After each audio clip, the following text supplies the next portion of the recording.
السلام عليكم ورحمة الله وبركاته. بسم الله الحمد لله والصلاة والسلام على رسول الله وعلى آله وصحبه ومن والاه. رب اشرح لي صدري ويسر لي أمري واحلل عقدة من لساني يفقهوا قولي. Mes frères et sœurs, sachez que je vous aime tous pour Allah Azza wa Jalla. Et qu'aujourd'hui j'ai choisi de traiter un thème qui s'est propagé dans la communauté et dans le monde comme le feu dans une forêt. Ce thème est très délicat. C'est pour ça qu'on ne l'a pas annoncé sur le site.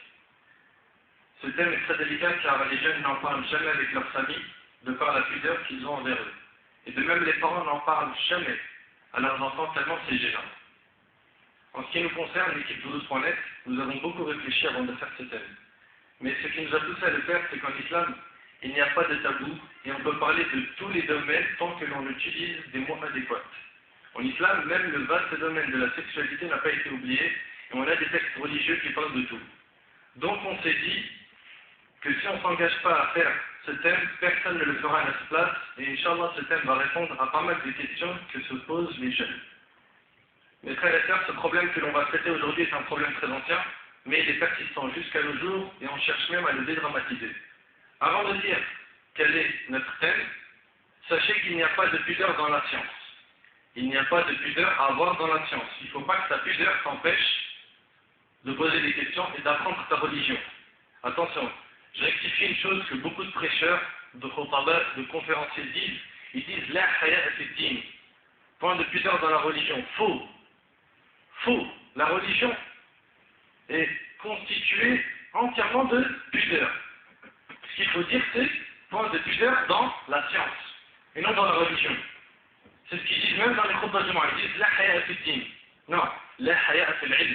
Point de pudeur dans la science. Car la religion appelle à la pudeur et on a plein de hadiths authentiques que vous connaissez déjà. En islam, il n'y a pas de pudeur à avoir dans la science. La phrase Umm Salama radiyallahu anha a dit au prophète sallam, méditez bien sur ce hadith. Ce hadith-là, c'est justement le plus gros hadith, le plus puissant, qui prouve que justement, dans la science, il n'y a pas de pudeur à avoir. Bien sûr, il faut choisir les termes, les mots. Des fois, on reçoit des emails, Wallah et Radim, les gens ils utilisent des mots, on dirait on est en bas d'une cité. On dirait on est dans une boîte de nuit. Pour raconter leurs problèmes, ils utilisent des mots qui sont choquants. Donc il faut trouver le juste milieu. Pose ces questions, mais avec les mots adéquats. Le prophète, Umm Salama lui dit, ô prophète, Dieu n'a pas honte de la vérité. Regarde comment il commence. Son intro dans le hadith, c'est Dieu n'a pas honte de la vérité. Allah subhanahu wa ta'ala nous a tout enseigné, sans aucune honte. La femme doit-elle se laver quand elle fait un rêve? Elle parle du rêve qui engendre la sortie du liquide. Regarde, une femme, elle pose ça au prophète sallam. Elle lui dit, la femme doit-elle se laver quand elle a fait un rêve? Il, sallallahu alayhi wa sallam, répondit oui, si le liquide est visible. Ô envoyé de Dieu, la femme éjacule-t-elle? Regarde ce qu'elle pose comme question. Oui, répliqua le prophète, sinon grâce à quoi son enfant lui ressemblerait-il? Rapporté par le Bukhari et Muslim. Vous imaginez un petit peu? Donc, elle est pudique ou pas Umm Salama? Oui, mais sa pudeur ne l'a pas empêché de poser des questions qui sont délicates pour qu'elle puisse apprendre sa religion. Et Muslim rapporte dans son chapitre, livre des monstrueux, le hadith suivant. Aïcha radiyallahu anha a dit, quelle excellente femme étaient les femmes des Ansar. Les femmes des Ansar, c'est les habitants de Médine. La pudeur ne les a pas empêchés de s'informer sur leur religion. C'est dans sa Muslim. La pudeur ne les a pas empêchés de s'informer sur leur religion. Elle parle ici des femmes. En effet, il n'est pas permis à une personne que la pudeur l'empêche de poser des questions concernant sa religion, notamment dans les domaines qui incombent aux musulmans de connaître, comme tout ce qui concerne la purification et autres sujets. Et le fait de délaisser ce genre de questions qui sont nécessaires, ce n'est pas de la pudeur, bien au contraire, c'est une défaillance et une stupidité. Après avoir vu qu'il n'y a pas de pudeur dans la science, je vais vous parler d'un grand problème que les frères et sœurs rencontrent quand ils sont célibataires et qu'ils ne sont pas tombés dans la fornication. Parfois même quand ils sont mariés, beaucoup d'entre eux ont recours à une pratique blâmable qui est notre thème aujourd'hui. Mes frères et sœurs, sans faire trop de suspense, le thème d'aujourd'hui qui va résonner dans vos oreilles est la masturbation. Ce problème, les savants l'appellent l'habitude secrète, al-'aada as-sirriya. Et ils en ont fait plusieurs rappels. Donc on s'est dit que sachant que les savants ont traité ce sujet, et que c'est un sujet qui touche la religion, et qu'aujourd'hui nos jeunes n'ont pas le courage d'en parler avec leur famille, et les familles non plus, parce que c'est gênant, et bien on le met sur le site, et un simple clic droit, enregistrer le site dessous, il est sur l'ordinateur, et les jeunes, frères et sœurs, peuvent être informés sur ce sujet sans aucune gêne. La plupart des jeunes ont rencontré ce problème. C'est un des graves problèmes qui les a touchés et qui les a écartés de leur Seigneur. Ce thème sera divisé en 4 parties.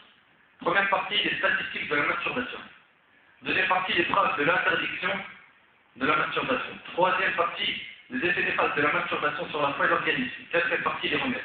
On attaque la première partie, les statistiques de la masturbation. Je vais commencer par ce qui est plus que choquant.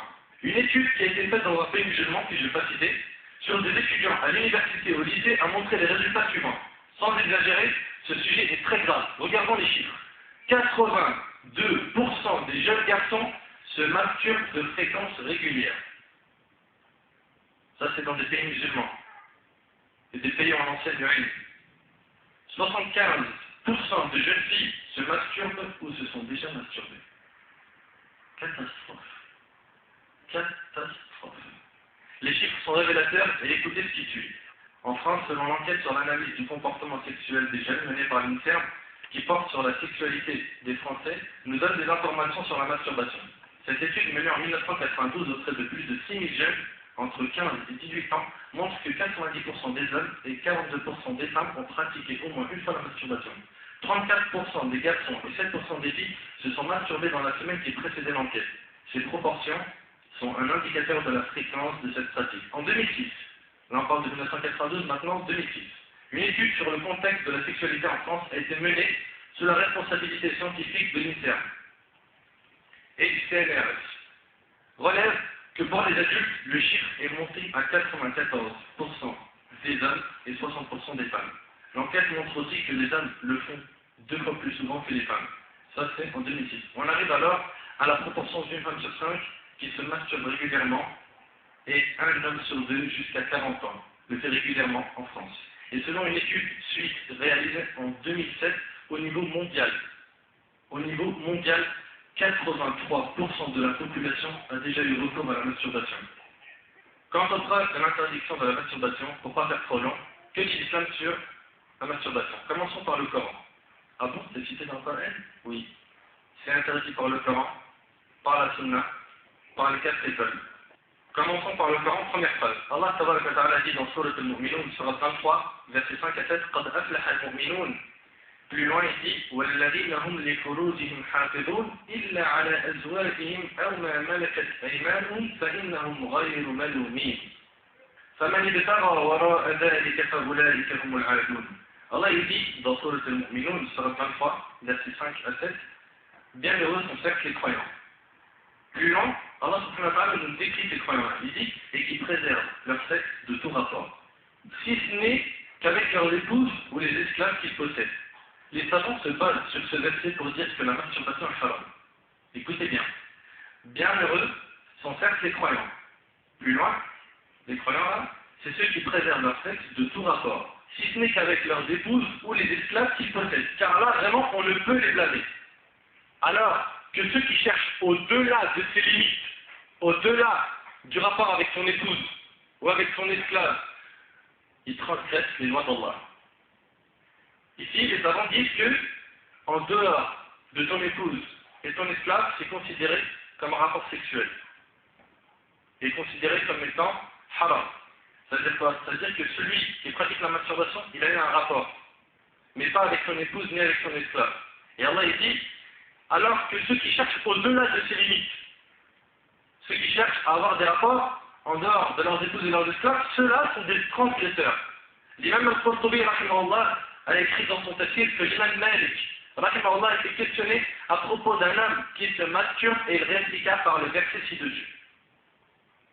L'imam al-Barawi, un grand savant, tout cela, c'est des savants qui ont commenté le Coran. L'imam al-Barawi, rahimahullah, a écrit dans son tafsir à propos de ce verset que c'est une preuve que la masturbation est haram, et c'est là l'opinion de la majorité des ulama. Ibn Kathir, rahimahullah, qui est l'élève du Cheikh l'Islam Ibn Taymiyyah, affirme dans son tafsir que l'imam Shafi'i, rahimahullah, et ceux qui sont de la même opinion justifie l'interdiction de la masturbation par ce verset. L'imam Shafi'i rahimahullah le mentionne également dans son livre c'est un livre de tête. L'imam Shafi'i rahimahullah a dit dans le chapitre du mariage, il est clair que la préservation de leur sexe contre tout, sauf leurs épouses, exclut tout ce qui n'est pas leurs épouses. Cette idée est encore mise en relief en ces termes, alors que ceux qui cherchent au-delà de ces limites sont des transgresseurs. Aussi, n'est-il pas permis d'utiliser le sexe que dans les rapports intimes avec l'épouse. C'est pas terminé. L'imam al-Nasafi rahimahullah et l'imam al-Alousi rahimahullah, ainsi que bien d'autres commentateurs du Coran, confirment également l'interdiction de cette pratique par la majorité des érudits dans leurs commentaires de ce verset. Cet argument-là, c'est le plus fort. C'est le pilier de l'interdiction de cette pratique. Deuxième preuve qui est dans le Coran, Allah tabaraka wa ta'ala dit dans Sourate An-Nur, Sourate 24, verset 33, وَلْيَسْتَعْفِفِ الَّذِينَ لَا يَجِدُونَ نِكَاحًا حَتَّى يُغْنِيهِمُ اللَّهُ مِنْ فَضْلِهِ. Et que ceux qui n'ont pas de quoi se marier, qu'est-ce qu'il leur propose Allah subhanahu wa ta'ala? Cherchent à rester chastes, jusqu'à ce qu'Allah les enrichisse par sa grâce. Al-Allama al-Alousi et l'imam al-Qurtubi rahimahumullah font référence à ce verset pour l'interdiction de la masturbation à des fins de plaisir.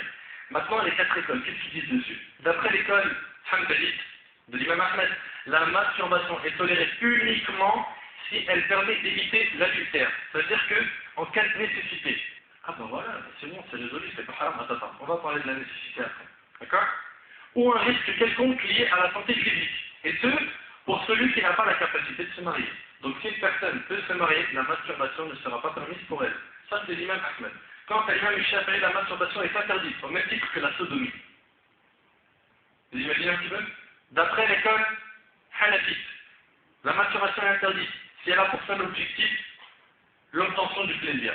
Mais si une personne se trouve submergée par le désir, qu'elle n'arrive plus à contrôler ses pulsions et elle craint de tomber dans la fornication, dans ce cas, elle peut avoir recours à la masturbation pour s'apaiser. Et ce, suivant le principe juridique bien connu préconisant que lorsqu'on est confronté à deux mots, on se doit de choisir le moindre d'entre eux.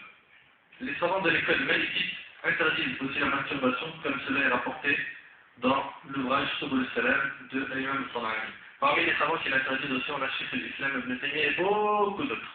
Pour ce qui est de la sunna, je tiens à souligner quelque chose. Tous les hadiths qui sont venus parler de la masturbation sont soit inventés, soit faibles. Tout ce qui parle d'avoir une main enceinte, comme c'est rapporté dans plein de hadiths. Selon Anas, par exemple, dans un hadith, il est dit que le prophète aurait dit que celui qui pratique la masturbation viendra le jour du jugement avec une main enceinte.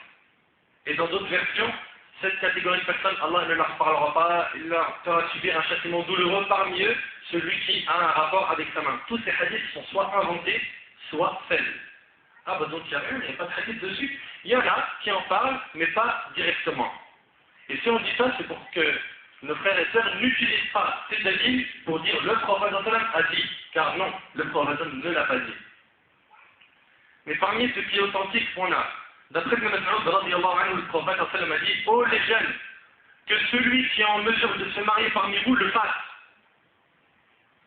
Que celui qui est en mesure de se marier parmi vous le fasse. C'est mieux pour le regard et la protection du sexe. Et quant à celui qui ne veut pas se marier, qu'est-ce qu'il propose à ce prophète? Et quant à celui qui ne veut pas se marier, quoi? Qu'il se masturbe? C'est ça qu'on a dans le sexe? Non. Qu'il jeûne. Qu'il jeûne. Car le jeûne lui servira de protection. Rapporté par le Bukhari et Muslim. Vous le voyez, hein, dans Ramadan, quand on jeûne, on sent vraiment que le jeûne c'est une protection contre le péché. Et bien voilà, le prophète il nous oriente vers le jeûne. Ici, le législateur oriente ainsi les personnes incapables de se marier vers la pratique du jeûne, malgré la peine qui lui est inhérente. Il n'est pas orienté vers la masturbation qui est pourtant plus facile que le jeûne. Le prophète il aurait pu lui dire, voilà, soulage-toi par la masturbation, c'est une chose facile. Non, il lui ordonne de faire quelque chose de plus compliqué, qui est le jeûne. Et bien sûr, comme vous le savez, la masturbation, c'est une chose où on serait instinctivement plus poussé. Donc pour les jeunes, cette pratique qui est la masturbation, il faut l'arrêter, car elle est illicite, et il faut plutôt chercher à se marier. Si vous ne pouvez pas, multipliez le jeûne surrogatoire, surtout si vous êtes jeune. Attends, comment tu veux que je me marie? J'ai 15, 13, 14. Aujourd'hui, cette catastrophe, elle touche les jeunes, mais dès leur bas âge. Il a à peine 11, 12 ans, il connaît déjà cette pratique. Et croyez-moi, hein, il y a des mamans qui m'ont justement contacté pour ce sujet. Ils m'ont dit, on ne sait pas comment faire pour aborder ce sujet. On n'arrive pas. Et nous, quand on a fait la recherche sur ce sujet, et Wallah el-Azim, croyez-moi sur parole, sur Internet, dans les sites en français, on n'a aucun audio dessus.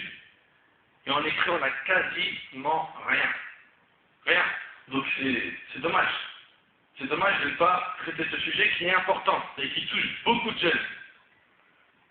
Donc pour les jeunes, cette pratique et la masturbation, il faut l'arrêter, car elle est illicite. Il faut plutôt chercher à se marier. Si vous ne pouvez pas, multiplier le jeûne surrogatoire. De plus, comme on l'a vu, certains savants disent que c'est permis lors de la nécessité. La réponse, oui, c'est vrai. Mais c'est quoi la nécessité? Vous savez c'est quoi la nécessité, mes frères et sœurs? C'est une situation similaire à celle de Youssouf avec la femme de l'Aziz. Lorsqu'elle a fermé la porte sur Youssouf, cette femme qui était belle, la femme du roi, et qu'elle lui a dit, comme dans Sourate Youssouf, Sourate 12, verset 23, Aïsalek, viens, on est seul. Je suis belle, tu es beau, on est enfermé dans une chambre, allez, viens, je suis prête pour toi. On commet la fornication. Là, Youssouf alayhi salam, il était dans un cas de nécessité pour ce qui est de la masturbation, et il ne l'a pas pratiqué. La nécessité, ce n'est pas lorsque tu marches dans la rue et tu vois une femme qui te plaît. Non, mais arrêtons-nous un petit peu sur cette situation qui est celle de Youssouf. Elle lui a dit, viens, je suis prête pour toi. A-t-il commis cette pratique répugnante, qui est la masturbation, puisque se trouvait dans une situation de nécessité? Non. Il a demandé l'aide de son Seigneur, et c'est auprès de lui qu'il s'est réfugié. Il a dit, قَالَ رَبِّ السِّجْنُ أَحَبُّ إِلَيَّ مِمَّا يَدْعُونَنِي إِلَيْهِ وَإِلَّا تَصْرِفْ عَنِّي كَيْدَهُنَّ أَصْبُ إِلَيْهِنَّ. Il dit, oh mon Seigneur, la prison, mais préférable à ce à quoi elle m'invite. Les prophètes, ils préfèrent la prison que la fornication. T'imagines un petit peu? C'est cela, le véritable remède et la véritable solution. Une personne pourrait dire, mais là, tu es en train de nous donner l'exemple de Youssouf alayhi salam. Nous, on n'est pas des prophètes, nous, on est des masakin. On est des pauvres. Tu nous compares à des prophètes? C'est sérieux là? Mon frère, ma soeur, ce qui peut te sauver de ce péché, ce n'est pas que tu sois un prophète, mais une personne qui a la foi. Vous connaissez tous l'histoire d'Abou Bakr al-Miski. Rahimahullah. Il marchait et une femme l'a appelé par la fenêtre, lui demandant de l'aide. Il est monté, elle l'a enfermé et il était très beau. Elle lui a dit, tu ne sors pas de la maison tant qu'on n'a pas commis la fornication. C'est pas un prophète. Elle lui a dit, tu ne sors pas d'ici. Et si tu essayes de t'enfuir, j'ouvre la tête, strict mal, fais X et Y chose. Donc il est dans une situation gênante et on pourrait se dire qu'il est dans la nécessité ici. Qu'est-ce qu'il a fait? Il a dit, il n'y a pas de problème. Laisse-moi juste rentrer aux toilettes, je me fais beau, tout ça, un petit peu d'eau, tout ça, je me fais frais pour toi, et il n'y a pas de problème. Il est rentré dans les toilettes, et il est sorti, vous savez comment? Avec des excréments sur le visage et sur le corps. Et il a dit, viens, maintenant je suis beau. Elle a dit, mais t'es malade, sors de chez moi, et elle l'a chassé de la maison, et il est sorti avec justement cette odeur répugnante des excréments. Le soir, il a entendu une voix l'appeler lui dire, tu as fait cela par crainte d'Allah, aujourd'hui cette odeur répugnante te sera changée par une odeur de musc, et quand il marchait dans la rue, il sentait le musc, le parfum, sans en avoir mis. Vous imaginez un petit peu? Et moi j'en ai connu des jeunes qui étaient justement dans des cas où ils étaient à 2 doigts de commettre la fornication et qui l'ont dit, je crains Allah. J'en connais personnellement. Donc c'est faisable, et ce qui va te mener à faire ça justement, c'est la foi.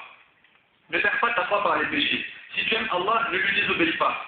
Mon frère, ma soeur, médite avec moi sur le verset où Allah tabaraka wa ta'ala décrit l'état des gens le jour du jugement. Dans ce jour, sur 24, verset 24, Allah il dit يَوْمَ تَشْهَدُ عَلَيْهِمْ أَلْسِنَتُهُمْ وَأَيْدِيهِمْ وَأَرْجُلُهُمْ بِمَا كَانُوا يَعْمَلُونَ. Le jour où leur langue, leurs mains et leurs pieds témoigneront contre eux de ce qu'ils faisaient. Le jour du jugement, en fonction de ce que tu as fait, ça sera soit paradis, soit l'enfer.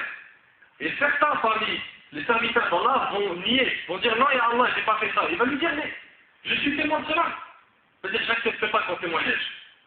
Ah bon? Et les anges sont témoins, j'accepte pas leur témoignage. La terre témoigne de ce que tu as fait, j'accepte aucun témoignage, j'accepte que le témoignage de moi-même. Et là, Allah subhanahu wa ta'ala va sceller leur bouche et va faire parler leur membres. Allah il dit le jour où leur langue, leurs mains et leurs pieds témoigneront contre eux de ce qu'ils faisaient.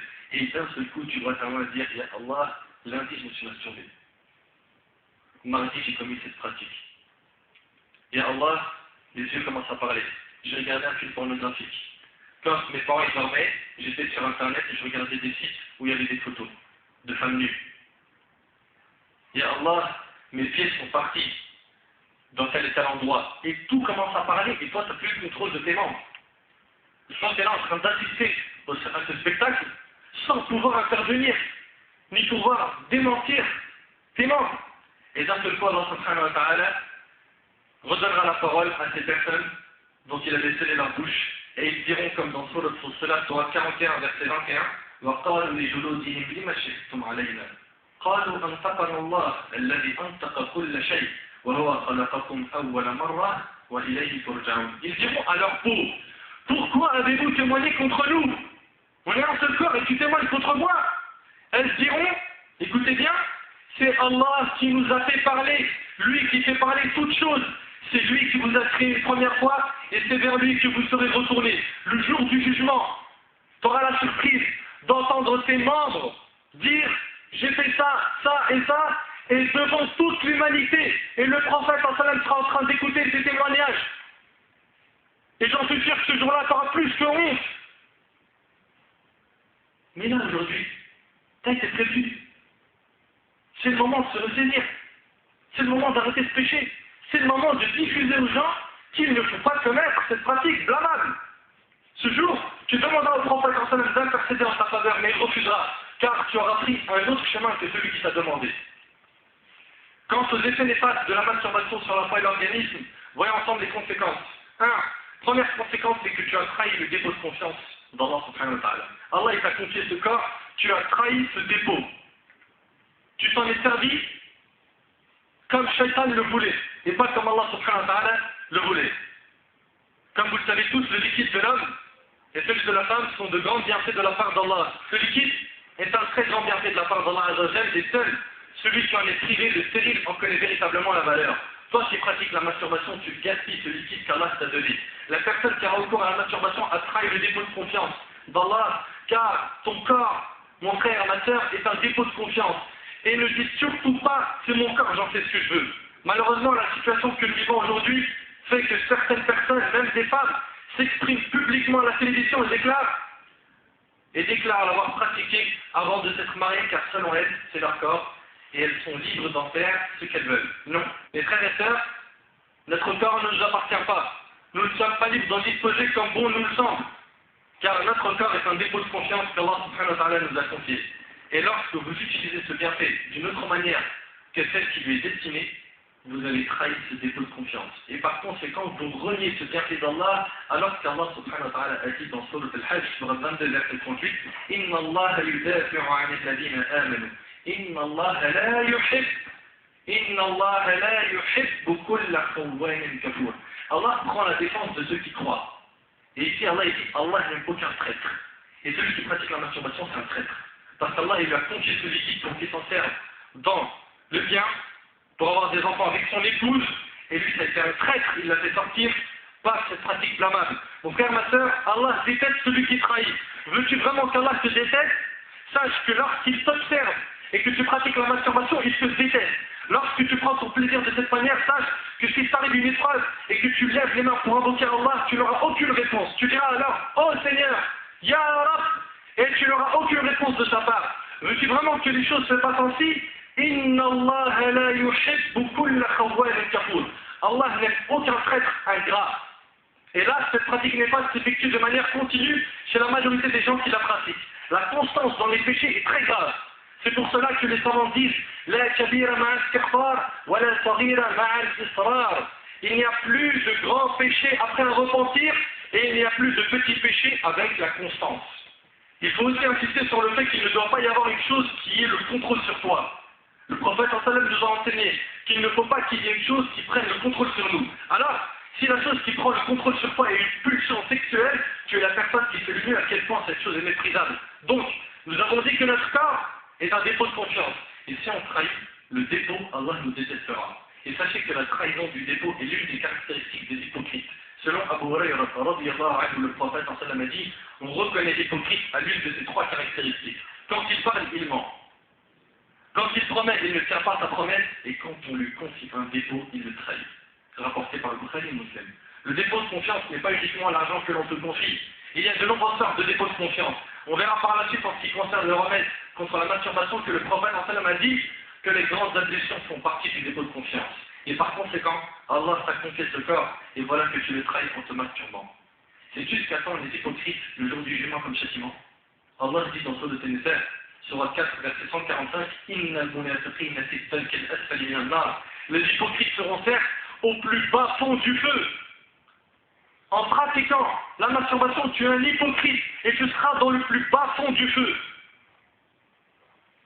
Veux-tu vraiment subir cette grave punition, le plus bas fond de l'enfer? Pourquoi joues-tu ainsi avec le feu sans même t'en rendre compte? Tu crois que c'est un jeu et que les choses sont aussi simples que cela?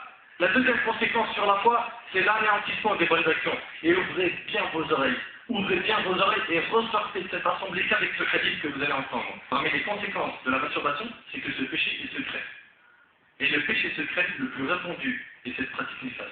Alors que le prophète sallallahu nous a informé que celui qui s'en prend aux injonctions d'Allah en secret, leurs bonnes œuvres seront anéanties. La preuve, selon Thawban, radiyallahu anhu, le prophète sallallahu a dit, le prophète sallallahu dit quoi? Écoutez bien, ouvrez bien vos oreilles. Et c'est ce hadith-là qu'il faut retenir.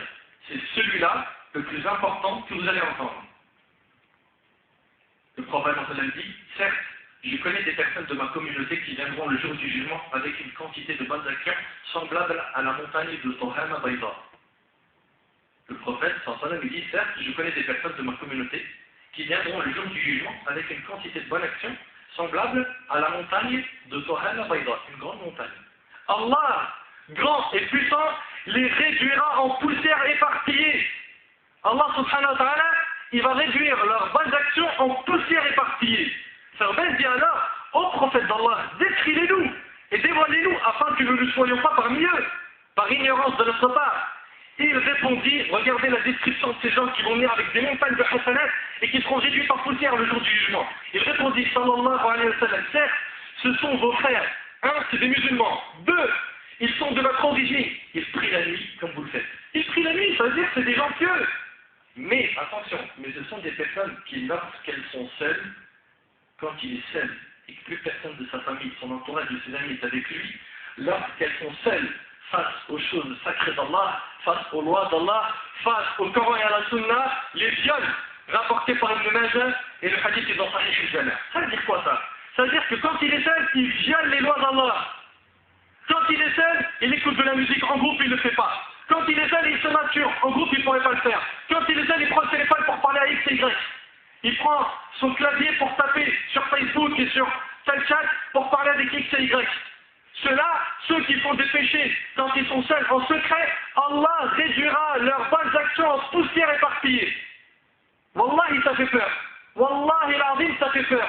De savoir que les péchés qu'on fait en secret causeront que nos hasanats seront réduites en poussière, ça fait peur. Car nombreux sont les jeunes qui ne regardent les femmes que quand il est seul. Il est dans la rue, il zoome. Il est avec un groupe où il va à la mosquée avec ses frères, où il est en compagnie de quelqu'un de sa famille ou de ses cousins, il ne le fait pas. Mais quand il est seul, il le fait. Tu as commis justement ce qui est interdit dans ce hadith. Toi, qui te permets des folies quand tu es seul, et que tu penses que personne te voit, as-tu oublié qu'Allah te voit? Sans compter que le jour du jugement, tes bonnes actions, ton jeûne, il est possible que tu parles des orphelins, il est possible que tu fais le bien autour de toi, il est possible que tu apprends l'arabe, il est possible que tu apprends le Coran, il est possible que tu viens dans des doulouses, il est possible que tu fais la da'wah, il est possible que tu es là-bas. Et après tout ça, quand tu es seul, quand tu es isolé des gens, tu fais ce péché, ou tu fais des péchés, en secret. Eh bien, écoute bien cette annonce du prophète sallallahu, le jour du jugement, tes bonnes actions seront réduites en poussière. En poussière. Et Ibn Mas'ud radiyallahu anhu décrit l'état des croyants et celui des hypocrites par ses propos. Le croyant voit ses péchés comme s'il était assis en dessous d'une montagne. Et il craint qu'elle ne s'écroule sur lui. Et le pervers voit ses péchés comme une mouche qui passe sur son nez. Et il fait comme ceci, c'est-à-dire qu'il la repousse avec sa main rapportée par le Bukhari. Troisième conséquence, le noircissement du cœur. Parmi les graves méfaits de la masturbation et ses mauvaises conséquences, on a la rouillure du cœur. Celui qui la pratique dit qu'il sent que son cœur ne va pas bien, surtout si c'est la première fois qu'il le fait. Car lorsque cette pratique est répétée, le cœur se rouille. Comme Allah tabaraka wa ta'ala l'a dit dans Sourate Al-Mutaffifin, Sourate 83, verset 14, Kalla bal rana ala qulubihim. Pas du tout, mais ceux qu'ils ont accomplis couvrent leur cœur. Ceux qui font trop de péchés, qui multiplient les péchés, ce qui se passe, c'est que leur cœur, il y a un mur qui se construit et qui bloque les paroles d'Allah et du prophète en sallam. Tu viens lui dire ça et ça et ça et ça, c'est fini. Cela, Allah il a dit d'eux, par les œuvres qu'ils ont accomplies, leur cœur a été couvert. Mes frères et sœurs, méditez sur ce verset avec moi. Allah tabaraka wa ta'ala dit dans Sourate Az-Zumar, Sourate 39, verset 8, وَإِذَا مَسَّ الْإِنسَانَ ضُرٌّ دَعَا رَبَّهُ مُنِيبًا إِلَيْهِ ثُمَّ إِذَا خَوَّلَهُ نِعْمَةً مِنْهُ نسي ما كان يدعو إليه من قبل وجعل لله أندادا ليضل عن سبيله قل تمتع بكفرك قليلا إنك من أصحاب النار. Et quand un malheur touche l'homme, il appelle son Seigneur en se tournant vers lui. C'est ce qui arrive tout le temps. C'est ce qui arrive tout le temps. Puis, quand il lui accorde de sa part un bienfait, il oublie la raison pour laquelle il faisait appel. Et il assigne à Allah des égaux, il adore ses passions par exemple, afin d'égarer les gens de son chemin. Dis, regarde Allah, il dit quoi? Jouis de ta mécréance. Un court moment, tu fais partie des gens du feu. Donc si les paroles que tu entends aujourd'hui te font en effet, alhamdulillah, mais si après avoir entendu ces paroles, tu dis arrête d'en faire un plat, arrête de nous fermer toutes les portes, tu fais que dire haram, haram, tu sens pas ce que nous on sent parce que toi t'es marié, mais arrête, vas-y s'il te plaît. En fait, si tu dis ça, c'est très simple, c'est que tes passions ont pris le contrôle de ta vie. Et là, le verset te concerne, profite de ton plaisir, qui est la masturbation, comme tu le veux, tu fais partie des gens de l'enfer. Allah n'humilie que celui qui le désobéit. C'est pour cela que l'imam Ahmed, rahimahullah, disait souvent dans ses invocations, oh Allah, élève-moi par ton obéissance et ne m'humilie pas par ta désobéissance. Si tu persistes dans ce péché, ton cœur ne va pas seulement s'oxyder à la surface, mais il va devenir noir. Le cœur devient obscur lorsque la personne est injuste envers elle-même en commettant des péchés. Allah subhanahu wa ta'ala a dit qad aflaha al-mu'minun, bien heureux sont certes les croyants, et il a dit et qui préservent leur tête de tout rapport. Et attention, on vous l'a dit, avec la main, la pratique de la masturbation, c'est un rapport. Si c'est qu'avec leurs épouses ou leurs esclaves qu'ils possèdent, car là vraiment on ne peut les blâmer, alors que ceux qui cherchent au-delà de ces limites sont des transgresseurs.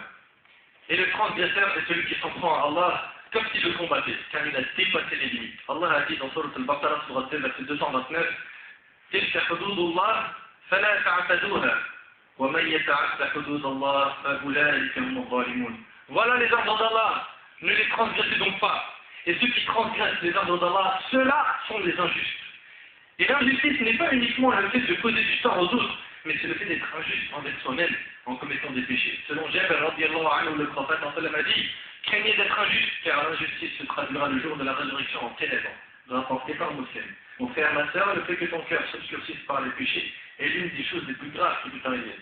Mes frères et sœurs, un jour, on sera devant Allah. Qu'allons-nous lui dire sur ce qu'on a fait?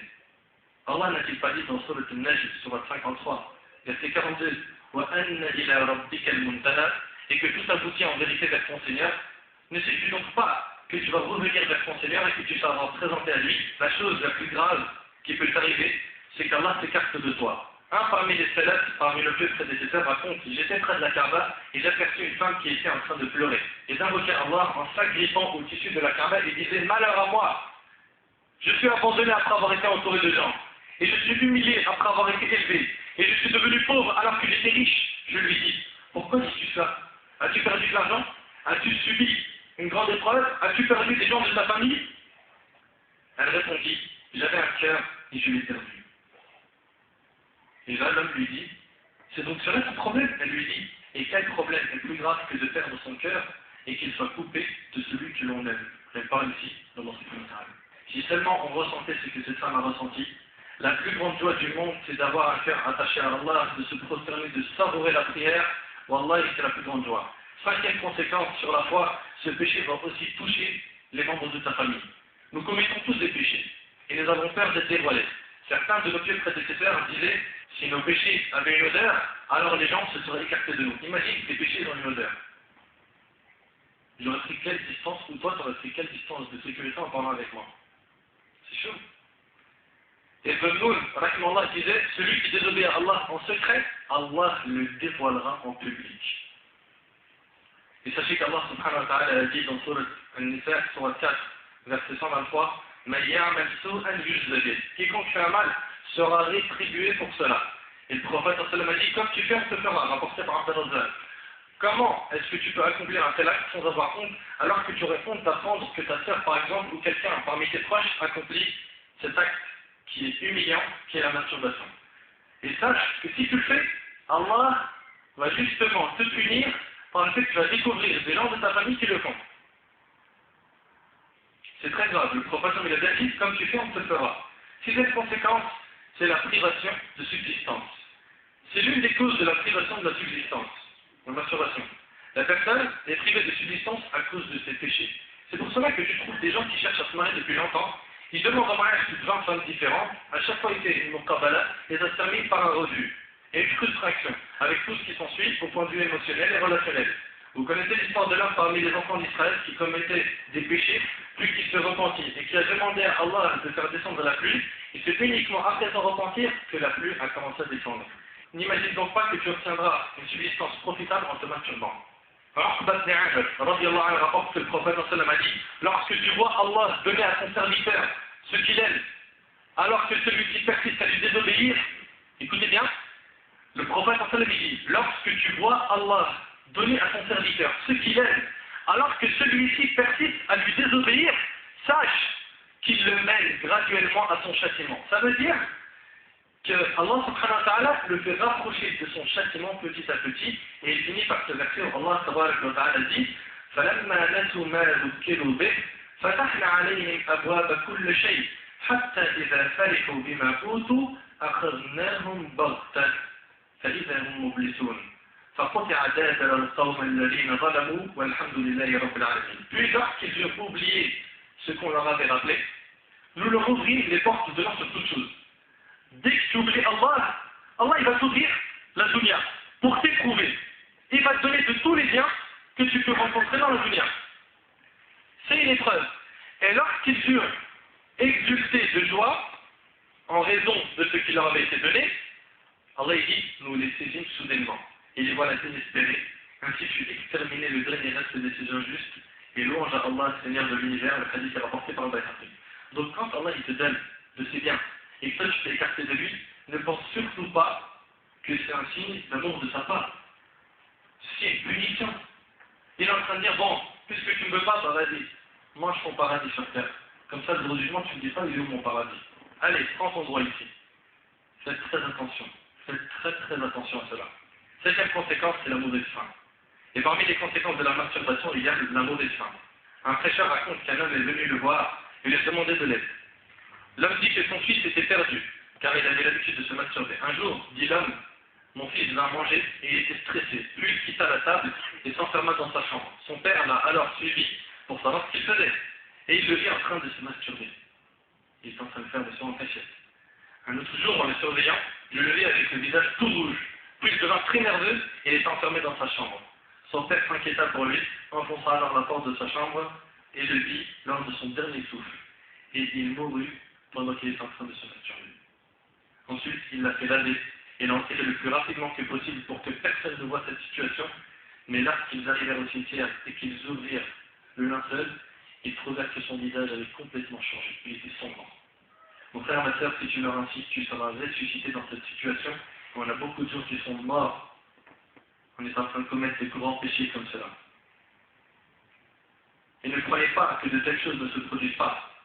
Mes frères et sœurs, ayez un peu de pudeur, car sans la pudeur, votre foi est considérée absente. Ibn Umar radiallahu anhu a dit, la pudeur et la foi sont associées. Si l'un d'eux disparaît, l'autre le suit. Rapporté par Ibn Abi Shayba. Comment n'as-tu pas honte d'accomplir une telle chose alors que tu sais qu'Allah t'observe dans cette situation rabaissante? Et tu sais très bien que cette chose est répugnante. Oserais-tu dire, non mais j'ai pas honte, c'est rien, en plus je suis un homme, c'est tout à fait normal, je fais ce que je veux. Si tu tiens de têtes propos, fais attention à ne pas tomber dans l'hypocrisie sans t'en rendre compte. Selon Abi Umama radiallahu anhu, le prophète a dit, la pudeur et le fait de parler d'eux sont des branches de la foi. Et la vulgarité et le fait de parler beaucoup sont des branches de l'hypocrisie rapportées par Tirmidhi. Voici certaines des conséquences néfastes au niveau de la foi. Rappelons un peu les conséquences. On a dit 1, c'est que tu as trahi le dépôt de confiance, qui est ce corps. 2, l'anéantissement des bonnes actions. 3, le noircissement du cœur. 4, ce péché va toucher aussi ta famille. 5, tu seras privé de subsistance. 6, la mauvaise faim. Maintenant, les conséquences néfastes au point de vue médical. Quant aux conséquences néfastes au point de vue médical, mes frères et sœurs, avant de commencer, les sexologues modernes tentent de convaincre l'opinion publique qu'il est anodin de se masturber et que cela ne provoque aucun dégât psychologique, physiologique et mental. Alors bien sûr, certains vont prétendre que l'on est en train d'exagérer et de gonfler les choses sur ce qu'on va vous citer. Et il est possible même que vous doutez sur la véracité des propos que vous allez entendre.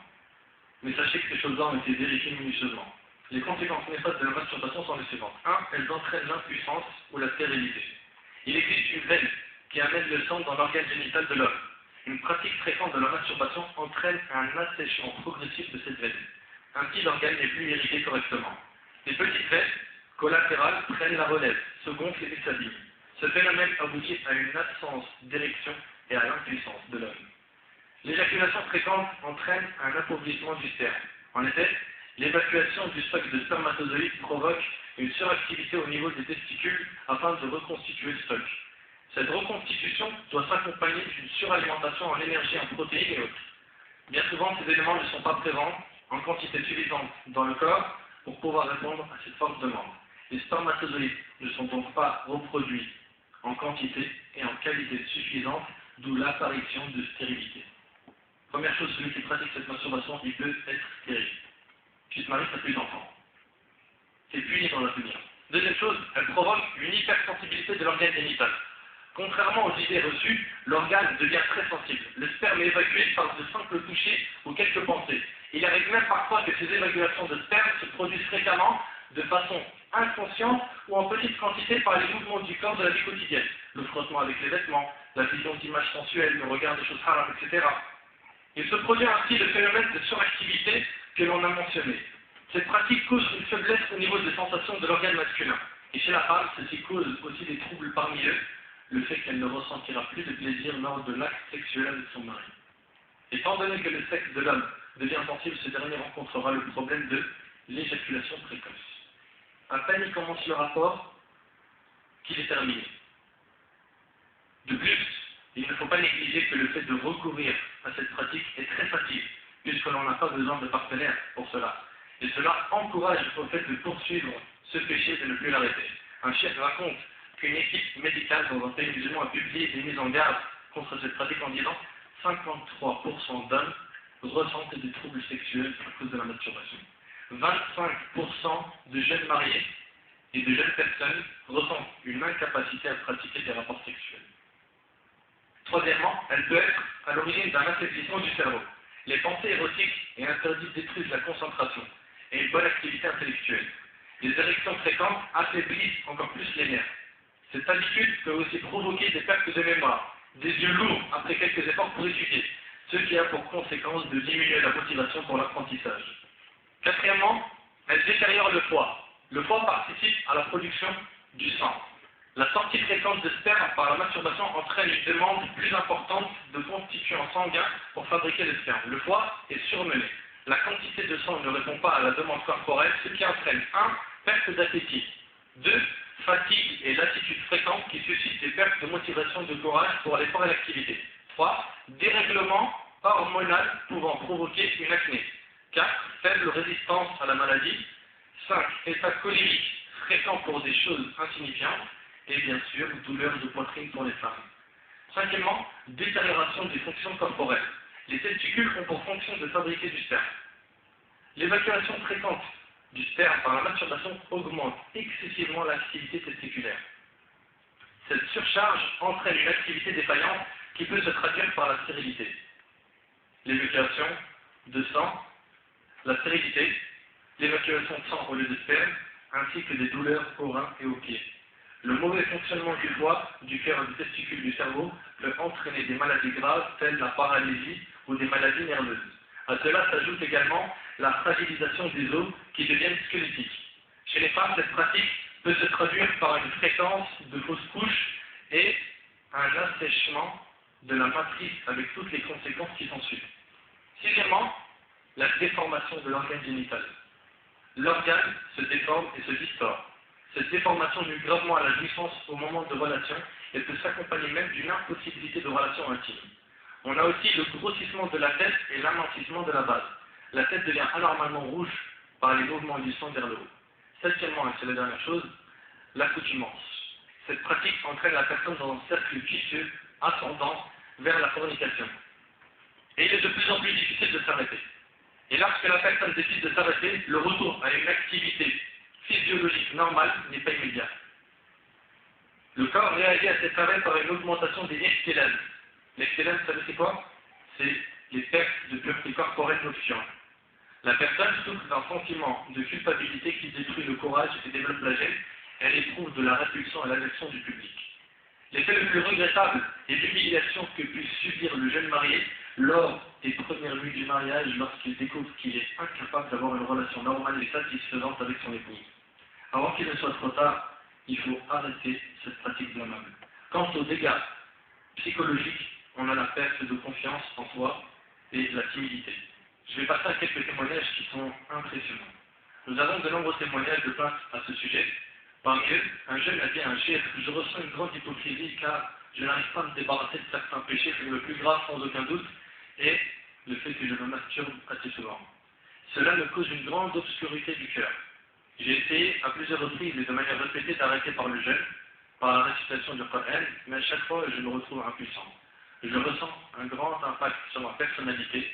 Je n'arrive pas à en parler aux autres car j'ai honte de moi-même. J'ai écouté quelques cassettes des audios qui traitent sur ce sujet, mais à chaque fois mon ego l'emporte sur moi. Crois-moi au chef, je vis l'enfer et je ne sais pas quoi faire. Je vous en prie, aidez-moi au chef car j'ai peur de mourir ainsi. Et ce problème ne concerne pas que les hommes. Une femme raconte et ouvrez bien vos oreilles. Il y avait plusieurs témoignages, j'en ai pas pris beaucoup. Celui-là, il est vraiment impressionnant. Une femme raconte: je ressens une grande douleur psychologique et une grande crainte d'Allah, ainsi que la peur d'être dévoilé. Tout comme je ressens du mépris pour moi-même. À chaque fois, je prends la résolution de ne plus recommencer ce péché, mais après quelques jours, je recommence. Certaines fois même, je n'arrive même plus à me regarder dans le miroir, et je m'insulte moi-même. Je n'arrête pas de pleurer, et je ne trouve ni refuge ni soutien. Mais en toute franchise, je n'arrive pas à arrêter. J'ai même eu peur d'avoir perdu ma virginité, ou d'être devenu stérile. J'ai peur de me marier de crainte de ne plus être chaste. Après une certaine période, je me sens toute faible, et je n'arrive plus à me concentrer dans mes affaires, et ceci influence même ma vision des choses et ma concentration dans les cours. Je ne savais pas que c'était haram, car je n'en avais parlé à personne, et ça c'est le cas de beaucoup de gens de notre communauté. Ils ne savent pas que c'est haram, parce que entre nous, qui va en parler? Les jours sont passés, et personne ne m'a montré le bon chemin. J'ai su à travers certains livres que c'était haram. J'ai donc commencé à multiplier les prières, la récitation du Coran, et j'ai pleuré beaucoup quand je lisais وَالَّذِينَ هُمْ لِفُرُوجِهِمْ حَافِظُونَ إِلَّا عَلَى أَزْوَاجِهِمْ. Le verset sur le Mu'minun. J'étais donc déterminé à ne plus recommencer. Et je suis resté ainsi pendant un certain temps.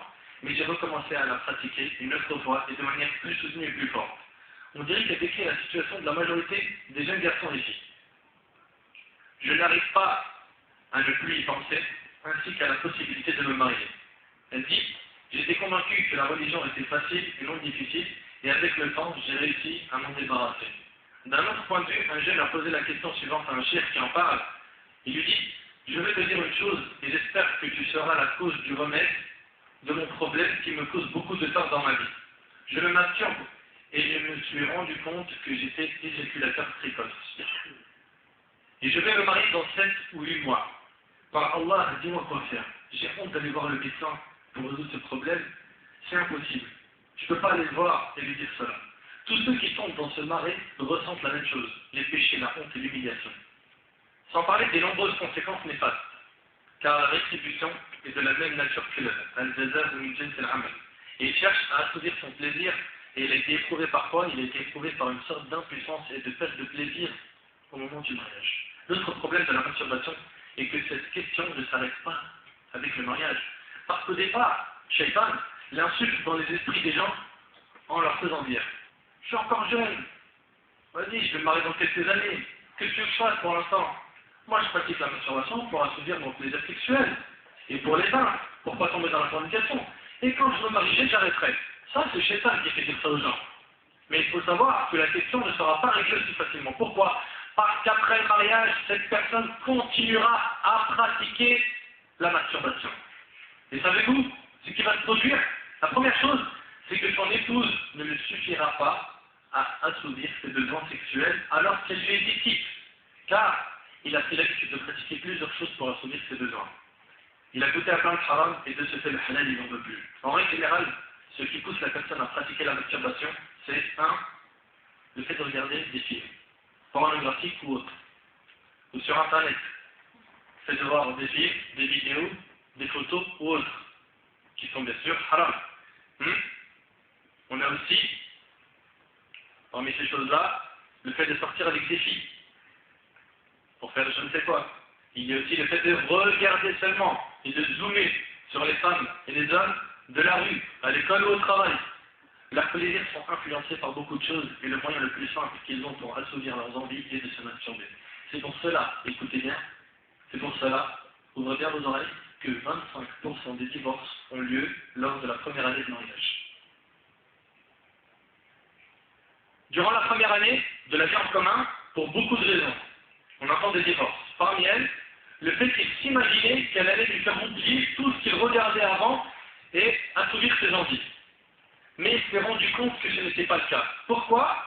Parce qu'il ne cessera pas de la comparer à celle-ci ou celle-là qu'il avait l'habitude de regarder dans les sites ou dans les films pornographiques ou autres.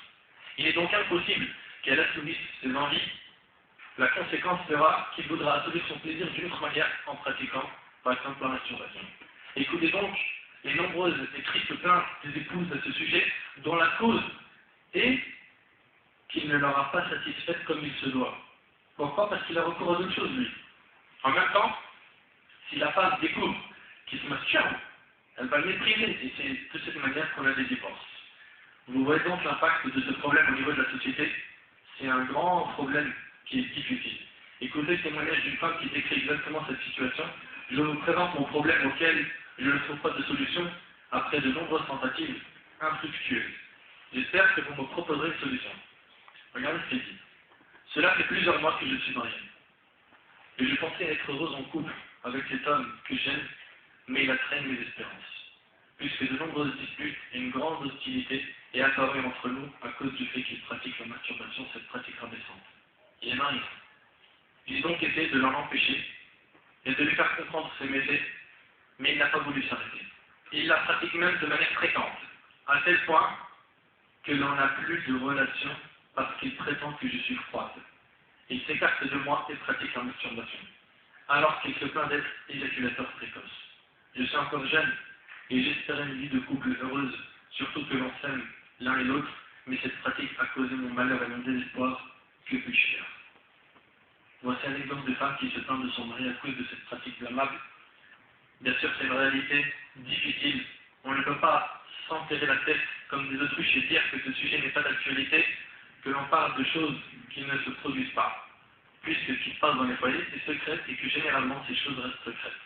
La seconde chose en ce qui concerne cette pratique, c'est qu'elle ne réalise aucun assouplissement. Et c'est pour cela qu'ils disent qu'ils la pratiquent 3 ou 5 fois par jour, parce qu'ils ne sont jamais satisfaits. Dès qu'ils terminent, ils pensent à la prochaine fois. C'est ainsi que s'opèrent les pas de Satan, et c'est pour cela que la masturbation entre dans la parole d'Allah subhanahu wa ta'ala, dans Sourate Al-Isra, Sourate 17, verset 32, وَلَا تَقْرَبُوا الزِّنَا, et ne vous approchez pas de la fornication. C'est une des choses qui fait parvenir. Pourquoi? Parce qu'elle ne permet pas d'être pleinement satisfait. Vous avez compris? On passe maintenant à la partie la plus importante, les remèdes. Quels sont les remèdes pour arrêter ce grand péché? Voici donc un certain nombre de moyens de se préserver de cet agitement rabaissant. Premièrement, que tu ressentes la proximité d'Allah. Normalement, tout ce que tu as entendu devrait te faire peur. Si tu me dis je suis faible, je me connais, je ne vais pas réussir à arrêter, laisse-moi te dire que tu as raison, tu es faible. Et Inch'Allah, je vais te donner les remèdes qui te rendront fort. Mais par contre, il faut que tu aies la certitude qu'Allah peut te faire changer, si tu es sincère et que tu l'invoques. Je veux que tu ressentes qu'Allah subhanahu wa ta'ala t'observe. La première chose, si tu veux arrêter ce péché, ressens ce qu'Allah tabaraka wa ta'ala a dit dans Sourate An-Nisa, Sourate 4, verset 1, Inna Allah kana alaykum raqiba. Certes, Allah vous observe parfaitement. Ressens bien ça. Allah dit aussi dans Sourate Al-Zukhruf, Sourate 43, verset 80, Am yahsabuna annama nasma'u sirrahum wa najwahum, bala wa rasulana ladayhim yaktubun. Ou bien, est-ce qu'on dit que nous n'entendons pas leurs secrets, ni leurs délibérations, mais si, Allah te dit qu'il entend tout, mais si, nos anges prennent note auprès d'eux. Sachez que tout est écrit. Dans Sourate Al-Kahf, Sourate 18, verset 49, Allah ta'ala dit que les gens vont dire le jour du jugement, Ya waylatana, ma li hadha al-kitab la yughadiru saghiratan wala kabiratan illa ahsaha, wa wajadu ma amilu hadira, wa la yadhlimu rabbuka ahada. Ils diront, malheur à nous, qu'a donc ce livre, le livre qu'Allah subhanahu wa ta'ala va te présenter le jour du jugement où il y aura tes œuvres. Les gens vont dire, malheur à nous, qu'a donc ce livre à n'omettre de mentionner ni péché véniel ni péché capital. C'est quoi ce livre-là? Tout est écrit dedans. Et ils trouveront devant eux tout ce qu'ils ont œuvré et ton Seigneur ne fait du temps à personne. Allah subhanahu wa ta'ala, le jour du jugement, va te montrer tout ce que tu as fait dans un livre. Si tu commets ce péché, tu ne t'arrêtes pas, tu auras honte de toi. Tu vas lire le livre, tu vas dire, c'est quoi ces catastrophes? Ça ne s'arrête pas, c'est quoi tous ces péchés? Abu Dharr rapporte que le prophète lui a dit, je te recommande la crainte d'Allah dans tes affaires cachées et publiques. Rapporté par Ahmed. Et n'oublions pas qu'Allah subhanahu wa ta'ala nous voit. Allah a dit dans Surat Al-Alaq, Surat 96, verset 14, ne sait-il pas que vraiment Allah voit? Ne fais pas en sorte que le regard d'Allah sur toi soit un petit détail. Allah te voit et il ne faut donc pas que ce soit celui qui te voit dans les pires des situations. Y a-t-il plus noble et plus grand qu'Allah subhanahu wa ta'ala dans ton cœur? Sache que sans Allah tu n'es rien. Y a-t-il plus miséricordieux que lui? Si tu suis ton cœur, sache qu'il te perdra. Si tu suis les gens, sache qu'ils seront la cause de ta perte. Si tu suis Satan, le jour du jugement, tu auras la surprise. Ou plutôt, tu sauras à quoi t'attendre.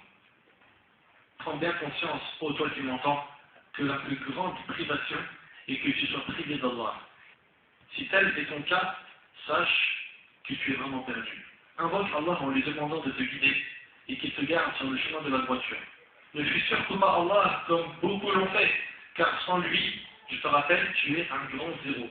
Si tu veux donc arrêter ce péché qui est la masturbation, à chaque fois que tu as envie de le faire, répète. Répète ce verset. Ne sait-il pas que vraiment Allah voit? Répète-le. Répète-le ce verset. Répète ce verset. À chaque fois que tu veux faire un péché en secret, pas seulement la masturbation, dis une fille qui passe habillée en mini-jupe ou qui a oublié de s'habiller et que toi tu es en train de la regarder, à ce moment-là, dis directement ressens sa présence, surtout lorsque tu es seul. De cette manière, tu t'en remettras à lui et tu te réfugieras auprès de lui. Car tu n'as aucune force en lui. Si tu es véridique envers Allah, Allah le sera avec toi. Si Allah t'aime, il te préservera de tomber dans les péchés. Selon Abu Hurairah radiyallahu anhu, le prophète a dit qu'Allah dit, c'est un hadith aussi. Il dit de son serviteur, lorsque je l'aimerai, quand Allah t'aimera, Allah dit, lorsque je l'aimerai, je serai l'oreille par laquelle il entendra, le regard par lequel il verra, la main avec laquelle il empoignera, le pied avec lequel il marchera, rapporté par Bukhari. Ça veut dire quoi ça? Ça veut dire quoi que si Allah t'aime, il sera l'oreille avec laquelle tu vas entendre. Ça veut dire qu'il va te faire entendre que ce qu'il aime. Et ça veut dire aussi que tu ne regarderas que ce qu'il aime. Et que tu ne toucheras avec ta main que ce qu'il aime. Et qu'avec tes pieds, tu ne marcheras que vers ce qu'il aime. Cela veut dire qu'il préservera tes sens des péchés. Et même quand tu voudras en commettre, tu te diras, Allah m'aime et je ne peux pas perdre son amour pour une chose aussi rabaissante. Mon frère, comment ça a démarré lorsque tu as aimé une femme? Sûrement tu as cherché à la connaître, à savoir comment elle parle, sa beauté t'a attiré, ce que les gens disent sur elle, etc. Mes frères et sœurs, sachez qu'Allah est beau, généreux, patient. Ses qualités sont nombreuses. Notre Seigneur n'est-il pas plus en droit de cela? Si tu veux connaître Allah, lis le Coran. Selon Ibn Mas'ud radiyallahu anhu, le prophète a dit, celui qui désire aimer Allah et son prophète, alors qu'il lise le Coran. Rapporté par Abu Nu'aym dans le Hilya et le hadith lui jugé valide par Sheikh al-Albani. Quand tu liras après, ne sait-il pas que vraiment Allah voit, tu ressentiras vraiment quelque chose. Et quand tu liras dans Surat al-Baqarah, Surat 2, verset 152, فَذْكُرُونِي أَذْكُرُكُمْ وَاشْكُرُوا لِي وَلَا تَكْفُرُونَ, souvenez-vous de moi, je vous récompenserai. Remerciez-moi et ne soyez pas ingrat envers moi. Et là, tu te rendras compte que tu étais négligent et injuste envers lui. Et quand tu liras dans Surat al-Hajj, Surat 22, verset 74, وَمَا قَدَرُ اللَّهَ حَقَّ قَدْرِهِ, ils n'ont pas estimé Allah à sa juste valeur. En lisant cela, tu auras honte de toi. Tu aimeras Allah et tu commenceras à lui parler de tes problèmes. et demander son aide, car si tu l'aimes vraiment, tu te précipiteras vers lui. Comme cela est dit dans le Coran, dans Surat Taha, Surat 20, verset 84, وَعَجِلْتُ إِلَيْكَ رَبِّي لِتَرْضَى. Et je me suis hâté vers toi, Seigneur, afin que tu sois satisfait. Si tu aimes Allah sincèrement, il te préservera de tomber dans les péchés. Prends la décision, toi qui m'entends, d'aimer Allah, car tu ne dépends que de lui. Deuxième remède pour arrêter cette pratique, c'est le fait d'avoir honte d'Allah subhanahu wa ta'ala. Saïd ibn Yazid al-Azdi rapporte qu'il demanda au prophète de lui faire une recommandation. Suite à cela, le prophète lui dit: je te recommande d'être public envers Allah, comme tu le serais devant un homme vertueux de son peuple. Rapporté par Tabarani. Mon frère, ma soeur, si ton père est avec toi dans ta chambre, aurais-tu pratiqué la masturbation devant lui? Et si c'était le prophète qui était avec toi dans ta chambre, tu aurais le courage de le faire devant le prophète? Pourquoi as-tu honte de ces questions et tu n'as pas honte d'Allah qui avec toi tout le temps? La honte, la pudeur envers Allah te protégera de ce péché. Troisième remède, c'est que tu aies confiance en Allah. Quatrièmement, que ton cœur s'imprègne de son amour. Si à chaque fois que tu veux commettre ce péché, tu ressens cela, et que tu as conscience que tout cela va être gâché par cet agissement, alors tu auras vraiment envie d'arrêter. Ensuite, pour s'écarter des pas de Satan, je vous recommande, mes frères et sœurs, de faire vos ablutions. Car celui qui fait ses ablutions, c'est le vrai croyant. Le prophète a dit sur mon personne ne fait attention à avoir toujours ses ablutions sauf le croyant. Rapporté par Ibn Abbas. Cette pulsion, elle vient du diable. Tu peux l'éteindre avec les ablutions. S'il t'arrive de commettre ce péché, impérativement, il faut que tu fasses tes grandes ablutions. La plupart des gens qui commettent ce péché disent qu'après avoir fait ce péché-là, il leur arrive de négliger leur prière. Pourquoi? Parce qu'il a la peine de faire ses grandes ablutions. Parce qu'il est devenu lourd. Parce qu'il a désobéi. Parce que Shaitan, il l'a tiré de son côté. Il faut donc que tu fasses attention à ta salat. Selon Abu Darda, le prophète a dit dans le hadith: et acquitte-toi de ta zakat, de ton plein gré, et restitue le dépôt. Il dit: oh mais c'est d'Allah. Et quelle est la restitution du dépôt? Il dit: se laver de l'impureté majeure, rapporté par Tabarani. Donc on voit ici que Al-Ghusl min al-Janaba, c'est un dépôt. Donc on fait attention à nos ablutions et à nos grandes ablutions. Et sachez que tout péché a un impact sur la prière. Tout péché a un impact sur la prière, faisons très attention à nos prières, surtout celle du Fajr et celle de l'Asr. On s'est mis d'accord qu'il fallait qu'Allah nous aide. L'astuce pour cela se trouve dans le hadith Qudsi d'Abu Hurayra où Allah subhanahu wa ta'ala dit: mon serviteur, celui qu'Allah s'aime, écoute bien.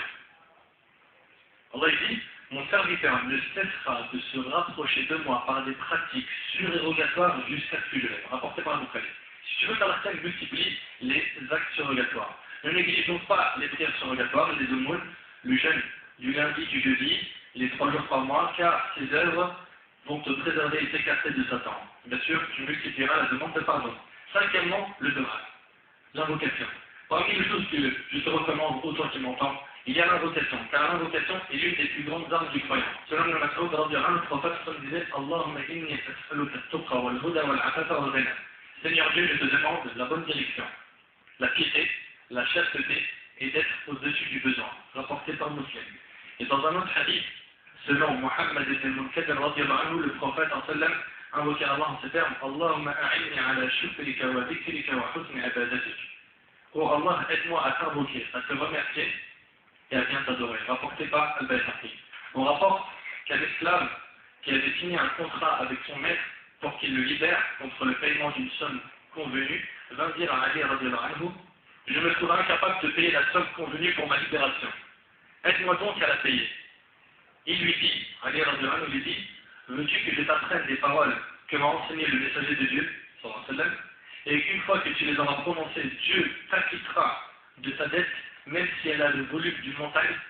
Et là il a dit de répéter: Allahumma kfini bi halalika an haramik wa aghnini bi fadlika amman siwak.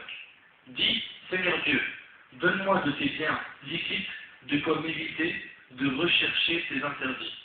Et puisse ta générosité me dispenser de recourir à tout autre que toi. Rapporté par Tirmidhi. Il te faut aussi des gardes du corps parmi les anges afin de t'éloigner des péchés. Selon Imara ibn Shabib, As-Sab'i, le prophète en sallam a dit, quiconque dit, écoutez bien, La ilaha illallah, wahdahu la sharika lah, lahul mulk wa lahul hamd, yuhyi wa yumit, wa huwa ala kulli shay'in qadir. Celui qui dit cette formule, 10 fois après la prière du Maghrib, Allah lui enverra une armée d'anges qui le protégera du diable. Après le Maghrib, tu dis ça 10 fois. La ilaha illallah, wahdahu la sharika lah, lahul mulk wa lahul hamd, yuhyi wa yumit, wa huwa ala kulli shay'in qadir. Après le Maghrib, tu dis 10 fois. Allah lui enverra une armée d'anges qui le protégera du diable, jusqu'à ce qu'il se réveille. Et c'est pas terminé, il lui écrira obligatoirement la récompense de 10 bonnes actions. Lui pardonnera 10 mauvaises actions pernicieuses, et l'équivalent de l'affranchissement de 10 esclaves croyants lui seront attribués, rapportés par le Tirmidhi. C'est donc des commandos de la part d'Allah qui te protégeront contre Satan. Ça veut dire que si tu dis cela, et que tu marches dans la rue et que tu vois une fille, tu tourneras le visage facilement, sachant que tes commandos sont avec toi. Sixième chose, je te recommande d'assister au cercle de vocation, au dos douce, on rappelle. Parmi les choses qui t'aideront à délaisser la masturbation, il y a le fait d'être assidu aux assemblées des vocations. Selon Abu Huraira, le prophète a dit, tant que les hommes s'assembleront en quelques demeures consacrées à Dieu pour réciter le Coran ou pour l'étudier ensemble, la paix du cœur descendra sur eux. La miséricorde les recouvrira, les anges les entoureront et Dieu les mentionnera comme étant des siens. Rapporté par Muslim. Dès que tu te sens mal, va à la mosquée et reste un peu là-bas. Parmi les choses qui t'éviteront de faire ce péché, il y a la visite des malades. Car de cette visite, les anges te feront beaucoup d'invocations. Ils diront Allahumma sallahu, Allahumma arhamhum. Et ils seront 70 000, comme l'a dit le prophète dans Sunan al-Tirmidhi, selon Ali radhiyallahu anhu. De plus, sachez que les anges n'entrent pas dans une demeure où il y a des images ou des chiens. Faites donc attention à toutes ces images qui sont chez vous, ces posters de stars, de footballeurs, de chanteurs qui sont accrochés à vos murs. Tout ça, il faut les enlever. Sinon, vous chassez des anges de la maison. Les films pornographiques, tout ça, c'est très grave. Il faut raser, jeter à la poubelle. Ne dis pas que je vais te donner un caisse. Non. Tu le donnes à personne, tu le donnes à la poubelle. Il faut absolument que tu t'en préserves pour ton bien. Prends le livre. Ça, c'est le musulman, la citadelle des musulmans, et répète les invocations qui s'y trouvent à chaque occasion, jusqu'à ce que tu les connaisses par cœur, car elles sont de protection contre Satan, et récite surtout avec le Kursi, Surat al-Ikhlas, al-Falaq et al-Nas. Septième remède, le repentir. Repens-toi. Repens-toi pour ce que tu as commis comme péché en secret. Repens-toi. Moi, radhiyallahu anhu a dit au prophète en sallam, c'est moi une recommandation, le prophète en sallam lui dit, ce que tu as fait comme mal, repens-toi-en envers Allah. Ce que tu as commis comme péché en secret, repens-toi-en en secret. Ce que tu as commis comme péché en public, repens-toi-en en public. Rapporté par Tabarani. Il te faut aussi deux choses. Choisir des bons amis et s'éloigner de l'isolement longtemps. Pour ce qui est de la fréquentation, le prophète a dit, l'homme a la religion de son ami intime, prenez garde de bien choisir vos amis. Rapporté par Abu Daoud et Tirmidhi. Le prophète a dit, le loup dévore l'agneau égaré, celui qui s'isole des gens. Et si, sallallahu alayhi wa sallam, a aussi dit, Satan est avec celui qui est seul. Et il est éloigné de ceux qui sont ensemble, il touche moins de personnes qu'une personne seule. Le hadith est rapporté par le Tirmidhi et authentifié par l'Albani. Sois fort, car tu n'as pas été créé pour désobéir à Allah, au contraire, tu as été créé pour lui obéir, et sache qu'Allah est pardonneur, et qu'à chaque fois que tu te repentiras sincèrement, il, Azza wa Jal, te pardonnera. Abu Huraira rapporte que le prophète tenait de son Seigneur béni et exalté. Allah lui dit, mon serviteur a commis un péché. Puis il a dit, mon Dieu, pardonne-moi mes péchés. Dieu béni et exalté soit-il de don. Alors, mon serviteur a commis un péché et a su qu'il avait un Seigneur qui pardonne les péchés et qui châtie celui qui les commet. Mais le serviteur recommence à pécher. Donc, deuxième fois, il fait le péché. Et après avoir fait le péché, il demande à nouveau, Seigneur, pardonne-moi mes péchés. Et là, Allah il dit, mon serviteur renouvela son pardon. Il a commis un péché et il a su qu'il avait un Seigneur qui pardonne les péchés et qui châtie celui qui les commet. Puis, le serviteur pécha à nouveau. Et à nouveau, il implora, Seigneur, pardonne-moi mes péchés. Et là, Allah il a dit, mon serviteur a commis un péché et a su qu'il avait un Seigneur qui pardonne les péchés et qui châtie celui qui les commet, qu'il fasse donc ce qu'il veut, c'est-à-dire, tant qu'il fera suivre ses fautes d'un repentir, je lui pardonnerai. Rapporté par le Bukhari et Muslim. Tant que tu demandes le pardon d'Allah, tant que tu te repens, Allah te pardonne. Mais attention, parmi les conditions du repentir, le plus gros péché c'est le regret. Donc c'est pas un jeu, c'est pas un joujou. Je pratique le haram et je me repens. Je pratique, je me repens. Je pratique, je me repens. Attention, il faut le faire sincèrement. Huitièmement, et c'est la fin, avoir un but dans la vie et s'occuper. Une personne pourrait se dire, Moi, j'avais l'habitude de rester des heures devant le net et la télé pour la haram. Maintenant, qu'est-ce que je vais faire de mon temps libre? Là, laisse-moi te dire qu'il faut que tu aies un but noble dans ta vie et un chemin noble à emprunter. Rappelle-toi que l'on a dit, apprends à connaître Allah. En apprenant à connaître, tu voudras parler de lui à tout le monde. Tu te sentiras très mal quand quelqu'un commettra un acte illicite devant toi. Mais dans tout cela, il faut que tu sois sincère. Suite à cela, tu trouveras qu'Allah va occuper ton temps dans le bien. Tu vas te retrouver à faire plein de choses utiles. Tu verras que les gens vont t'appeler pour faire plein de missions, fils sabilillah. Aussi, il est important, mes frères et sœurs, de faire du sport pour libérer justement cette énergie. Si on en a les moyens et le temps, tout en respectant le texte religieux. Ne dis pas, je vais aller faire de la natation et je te mets en maillot bizarre. Cela permet de s'éloigner de cet acte blanc qui est la masturbation. Aussi, on recommande aux parents de surveiller leurs enfants au maximum. Il faut s'armer d'une forte volonté et se déterminer à ne pas se soumettre à Satan. Et éviter la solitude et ne pas dormir seul. Un hadith dit que le prophète en sallam a interdit que l'on passe la nuit dans la solitude. Le hadith est rapporté par Ahmed et il est authentifié par Cheikh Al-Albani rahimahullah. Ça, c'est quand on a le choix de faire autrement. C'est-à-dire quelqu'un qui a le choix de dormir avec quelqu'un dans sa maison, il ne s'isole pas, il ne va pas dormir seul. Et pour celui par exemple où sa famille elle voyage, et qu'il n'a pas d'autre choix que de dormir chez lui, il n'y a pas de blâme pour lui. Et attention, c'est juste makruh et pas haram. Enfin, il n'y a aucun doute que le recours à Allah, son invocation avec humilité et la recherche de son assistance pour se délivrer de cette habitude constituent les plus importants remèdes, car le transcendant exauce l'invocation de celui qui l'invoque. Parmi les choses que nous te recommandons, c'est que tu te maries, si tu en as les moyens, au plus vite. Éloigne-toi de ce qui amène des pulsions, que ce soit des clips, des chansons, des revues, des films pornographiques et autres. Dans le cas où tu retombes dans ce péché après l'avoir arrêté, repens-toi vite et ne rends pas heureux le shaitan de ta chute. Le prophète a dit à Omar de dire: oh Allah, protège-nous par l'islam quand nous sommes debout, assis ou endormis. Ne fais pas que nos ennemis et ceux qui nous envient se réjouissent de nos malheurs, rapportés par Ibn Hibban. Mes frères et sœurs, soyez forts et ne faiblissez pas. N'utilisez pas des médicaments qui apaisent les désirs charnels, car ils représentent en règle générale un danger pour le corps. La sunna comporte des hadiths qui interdisent l'usage de produits pouvant éradiquer les désirs charnels. Je recommande aussi à mes frères et sœurs, ainsi qu'à moi-même, de baisser nos regards face aux femmes et aux hommes étrangers. Les femmes faites pareil. Mettez en pratique ce que nous avons recommandé dans ce rappel et surtout pensez tout le temps à Allah qui nous surveille. Et à chaque fois que tu as envie d'avoir recours à ce péché qui est la masturbation, rappelle-toi de ce verset. Allah dit: ne sait-il pas que vraiment Allah voit? فصلى الله سبحانه وتعالى من ينفعني بما قلت ومن ينفعكم بما سمعتم. هذا ما أعلم الله عز وجل أعلى وأعلم. سبحانك اللهم وبحمدك أشهد أن لا إله إلا أنت أستغفرك وأتوب إليك.